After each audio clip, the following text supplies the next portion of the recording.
안녕하십니까? 칸중국코리아 진태산입니다. 20년 전 중국 전자상거래 업계에서는 세상에 어려운 장사는 없게 하라는 말이 유행했습니다.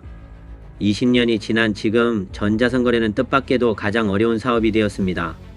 소녀 카일라는 타오바오 전자상거래 플랫폼에서 550만 팔로워를 보유한 인플루언서 여성복 매장입니다. 얼마 전 갑자기 창고가 텅텅 비고 가게가 사라지면서 300여 개의 공급업체에 지불할 3,500만 위안, 하나 약 66억 4,685만 원을 가지고 도주했습니다. 많은 네티즌이 구매한 옷이 발송되지 않았습니다. 더욱 놀라운 것은 가게의 고객센터와 앵커들조차 사장님의 행방을 몰랐다는 사실입니다. 이들은 팬들로부터 이 사실을 전해 듣고 놀라움을 금치 못했습니다. 여성 앵커가 소녀 카일라의 라이브 방송을 진행하며 제품을 홍보할 때 경찰이 문을 밀고 들어와 여성 앵커가 의아해하는 영상이 인터넷에 떠돌았습니다. 1초 전까지 믿지 않고 있었습니다. 아주 열심히 방송하고 있었습니다. 이때 약간 당황했습니다. 그러다가 완전히 어리둥절해했습니다. 세심한 네티즌들은 소녀 카일라의 도주가 일시적인 것이 아님을 발견했습니다.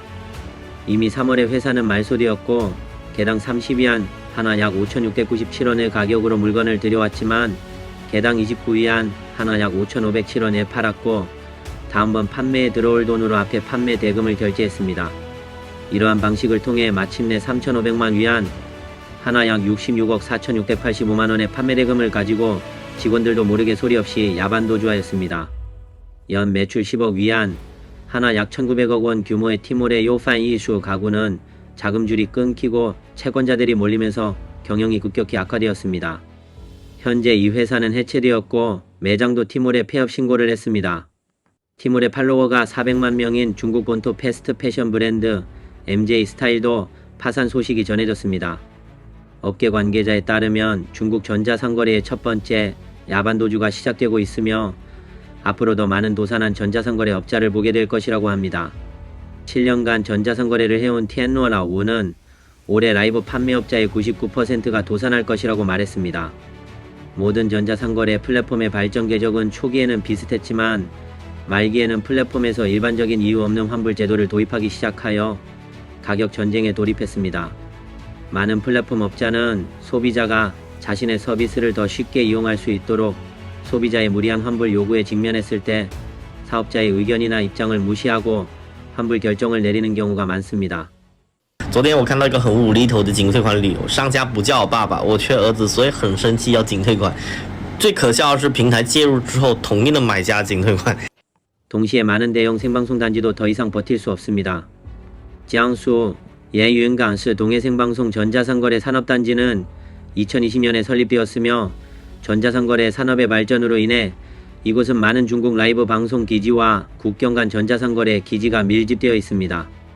80명 이상의 첨단 전자상거래 지원 인력과 164명의 라이브 방송 인플루언서 그리고 30개 이상의 전자상거래 기업이 입주했었지만 현재 단지의 발전은 나날이 악화하고 있습니다. 한 네티즌이 이곳의 라이브 방송실 중 상당수가 문을 닫았다는 동영상을 올렸습니다.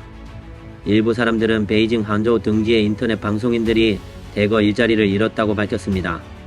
홈쇼핑 진행자 멍허는 전자상거래 라이브 방송이 대량 폐업하고 있다고 밝혔습니다. 현재 항저우에는 60여 개의 라이브 방송 관련 창업 단지가 있는데 이 단지는 디자인이 정교하고 예술적이지만 공실률이 50% 이상이고 가격도 계속 내려가고 있다. 만약 이런 창업 단지가 베이징에 있다면 그것은 매우 인기가 있을 것이고 관시가 없이는 입주가 어려울 것이다. 하지만 현재 항저우에서는 대량으로 인터넷 방송인이 일자리를 잃고 일자리가 없어져 월급이 깎이는 일이 다반사다. 항저우뿐 아니라 멍허가 다른 도시의 친구들에게도 물어보았는데 베이징, 선전, 광저우, 상하이에서도 인터넷 방송인이 대거 줄어들고 있으며 많은 이들은 집으로 돌아가는 경우가 많았다. 라이브 방송의 황금시대가 지나 내리막길을 걷고 있다는 게 이 현상의 핵심 논리다. 이전에 인터넷 방송인을 한 친구가 직접 겪은 경험을 공유했습니다. 我是怎么从月入50万到失业的？去年10月份的时候，我一个月还能做到50万的净利润，今年直接失业，在家躺了5个月。总结了一下原因，大概就是有钱赚的时候没有往死里干。直播这个行业，说真的，你永远不知道哪一天平台就不行了，政策就不好了，这个赛道就没有利润了，或者真的就是被别的主播替代了。 한때 수익성이 높았던 피부관리 제품을 파는 전자상거래 업종이 이제는 더 이상 쉽지 않다고 말하는 전자상거래 사장도 있습니다. 영상 속 이 여성은 저장성 이후에서 10년 동안 피부관리 제품 전자상거래를 해왔습니다. 그는 작년부터는 더 이상 할 생각이 없다고 말했습니다. 하지만 다음에 무엇을 할지 모르기 때문에 공장에서 일정량의 피부관리 상품을 생산하는데 20만 위안 하나 약 3,800만원 이상을 썼다. 3월부터 계속 적자를 보고 있었는데 4월 초에 와서는 정리를 하기 시작했고 재고를 한꺼번에 싸게 팔아 지우려고 계획했다. 그녀는 총 5개 종류의 제품을 만들었고 현재 이미 이수자가 나타나 많은 제품을 이미 인수해갔고 현재 남은 제품은 아무도 가져가려 하지 않는다고 합니다. 창고의 제품을 정리한 후에 그녀가 정산해보니 대략 모두 15만 위안, 하나 약 2,845만원 정도의 손해를 보았다고 합니다. 이 남자는 전자상거래 공급망 통합에 종사하고 있습니다. 그는 모두에게 건의했습니다. 洗手千万不要做电商了，做电商倒闭的概率太高了，目前比送外卖的概率要高达95%。倒闭之后，你所谓的办公家具、办公桌子都不值钱。 업계 관계자는 예전에는 업체들에게 납품할 때 가격과 이익이 괜찮았지만 지금은 상황이 완전히 달라졌다. 공장은 스스로 상점을 열어 판매하든지 아니면 어쩔 수 없이 가격을 낮추든지 한다. 공급망 업자들과 상인들은 어려움을 겪고 있다고 지적했습니다. 특히 온라인 최저가를 자랑하는 핀두어두어 쇼핑 플랫폼이 출시된 후 모두가 최저가 상품을 만들도록 강요받았고 전체 공급망은 10년 후퇴한 것 같다. 한 매체는 이 문제를 아래와 같이 보도했습니다. 싼 가격과 짝퉁 문제로 유명한 핀두어두어의 실적은 최근 몇 년간 꾸준히 늘고 있다. 온라인에서는 많은 핀두어두어 상인들이 플랫폼의 저가 전략으로 인해 수익을 내기 어렵다고 불평하고 있다. 현재 다양한 전자상거래 플랫폼의 내부 상황도 매우 심각하며 모두가 중간 업체 과정을 생략하여 더 많은 이익을 얻으려고 한다. 공장은 스스로 물건을 팔려고 하지만 이것은 전혀 먹히질 않는다. 왜냐하면 대부분의 공장에서는 라이브 방송을 할 줄 모르며 라이브 방송을 하는 사람들은 대부분 공장으로 가지 않는다. 그래서 중간 판매 업자의 고리가 꼭 있어야 한다. 공장에서는 물건이 팔리지 않아 사람을 찾아서 팔 수밖에 없는 실정이다. 이에 따라 중개업자는 여전히 존재해야 하며 중개업자가 물건을 파는 것은 틀리지 않다. 하지만 가격 전쟁으로 인해 중개업자들은 쓰레기를 팔 수밖에 없다. 가격 전쟁을 할수록 중간 상인들은 쓰레기를 팔고 있다. 제품이 쓰레기일수록 소비자 체험이 갈수록 나빠지고 있다. 현재 남아있는 것은 근본적으로 소비자라 할 수 없고 차라리 강도들이라고 하는 게 더 적합할 것이다라고 보도하였습니다. 경기 침체로 인해 찐동과 타오바오와 같은 전자상거래 대기업들도 시장 점유율을 놓고 가격 전쟁에 참여하고 있습니다. 주목할 만한 것은 5월 하순에 북경 8개 출판사와 상해출판경영관리협회가 각각 46개 상해 출판사를 대표하여 발표한 출판업계의 공동성명에서 진동도서의 6.18 판촉 활동에 참여하지 않겠다고 선포했다는 것입니다. 한 출판사 편집자는 진동의 책값 할인이 너무 급진적이라며 일부 출판사의 원가가 책값의 거의 3분의 1을 차지하는 등 감당하기 힘든 수준이라고 불평했고 이에 여러 출판사가 보이콧에 나섰습니다. 게다가 출판업은 결코 폭리를 취하는 업종이 아니기 때문에 베스트셀러 한 권을 출판하는 데 몇 년이 걸릴 수도 있습니다. 현재 소비자들이 독서 등 문화 소비를 줄이는 경향이 강해져 책 판매가 크게 줄고 있다라고 말했습니다. 이 편집자는 현 상황을 중국 전체가 핀도도화됐다고 표현했습니다. 심지어 문화 상품도 예외는 아니어서 그들은 매우 무력감을 느끼고 있다고 말했습니다. 현재 온라인 전자상거래가 어려울 뿐만 아니라 온라인 플랫폼 업체들도 어려워지고 있습니다. 최근 일부 언론 보도에 따르면 유명 인터넷 교육 플랫폼 CC톡이 고객에게 6천만 위안, 하나 약 114억 원을 연체했으며 이는 도주로 의심됩니다. 이에 대해 CC톡은 공식 입장을 내고 6천만 위안 미납서를 부인했습니다. 그러나 댓글 창에는 여전히 많은 사용자가 빚을 독촉하고 있습니다. 2023년 하반기부터 CC톡의 지급기한이 계속 연장되고 있으며 사용자가 돈을 인출하기 어려운 문제가 수만에서 수십만 위안까지 점점 더 심각해지고 있습니다. 올해 1월 여러 온라인 강사들이 플랫폼 업자의 자금 지급이 지연되거나 입금되지 않는 문제를 제기했으며 이 문제에는 수백 명의 강사들이 관련되어 있습니다.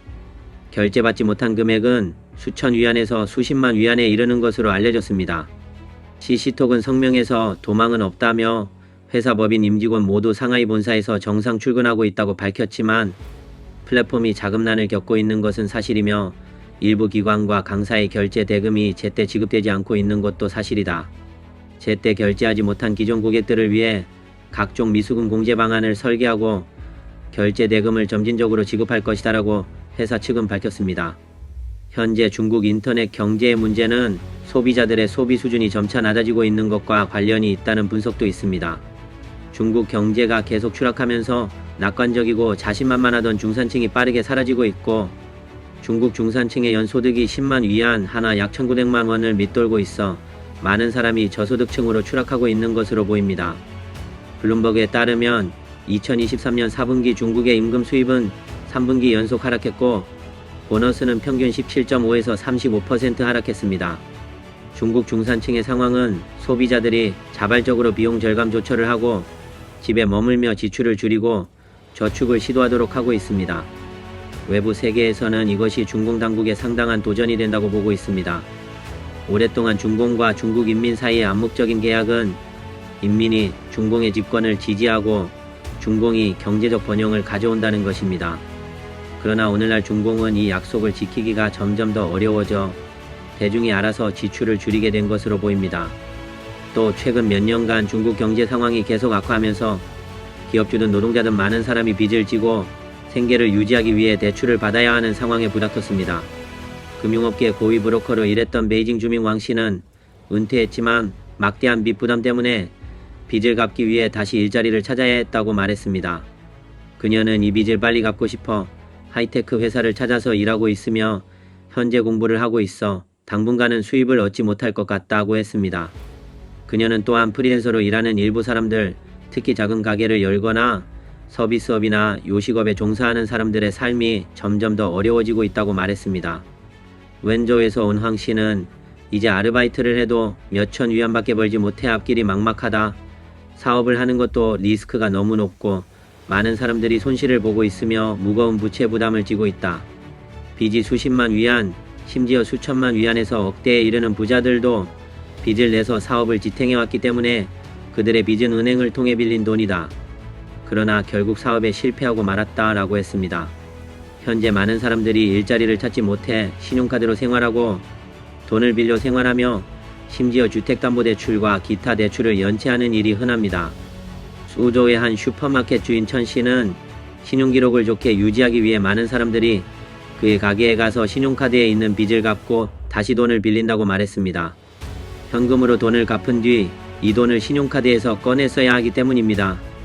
신용카드 금액이 수십만 위안이면 천 씨는 계좌이체를 해주고 수수료를 챙기고 있습니다.